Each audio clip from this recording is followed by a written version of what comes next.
Praise the lord. ప్రభునందు ప్రియులారా, మీకు అందరికీ యేసుక్రీస్తునామమున శుభాలు. ఈ దిన వాగ్దానం మనందరి కొరకు ఇర్మియా గ్రంథం 23వ అధ్యాయం 29వ వచనం. అక్కడ దేవుడు ఎలాగున సెలవిస్తున్నారు, నా మాట అగ్ని వంటిది కాదా? హల్లెలూయా.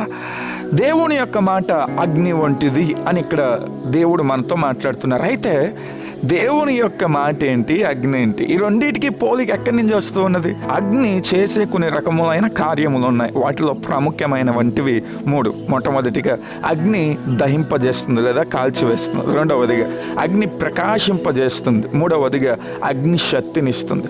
ఇప్పుడు ఈ అగ్నిని ఎప్పుడైతే దేవుని యొక్క వాక్కుతో పోలుస్తున్నారో, దేవుడు అంటూ ఉన్న మాట ఏంటంటే, అగ్ని ఎలాగైతే కఠినమైన పదార్థములను కాల్చివేసి వాటిని మెల్ట్ చేస్తూ ఉంటుందో, అదే రీతిగా దేవుని యొక్క వాక్యం కఠినమైన హృదయములను, కఠినమైన వ్యక్తులను, మూర్ఖమైన జనాంగములను కాల్చివేసి వారిలో మార్పునిచ్చేదిగా ఉన్నది. మార్పు చెందని వ్యక్తులుగా మనం ఉంటే ఇది మన దేవుని యొక్క వాక్యం మన యొక్క జీవితాన్ని మార్చేది.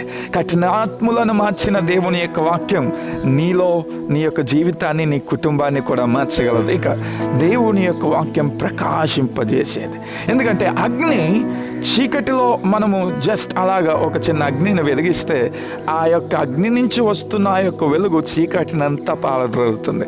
అదే రీతిగా దేవుని యొక్క వాక్యం ఎక్కడైతే ప్రకటింపబడుతుందో అక్కడ చీకటి అన్నదానికి తావు లేకుండా దేవుని యొక్క వాక్యం మనుషులను ప్రకాశింపజేస్తుంది. ఈ దినమున నీలో ఉన్న చీకటి పోవాలి అంటే, నీ కుటుంబంలో ఉన్న చీకటి పోవాలంటే దేవుని యొక్క వాక్కును స్వీకరించి అంగీకరించు.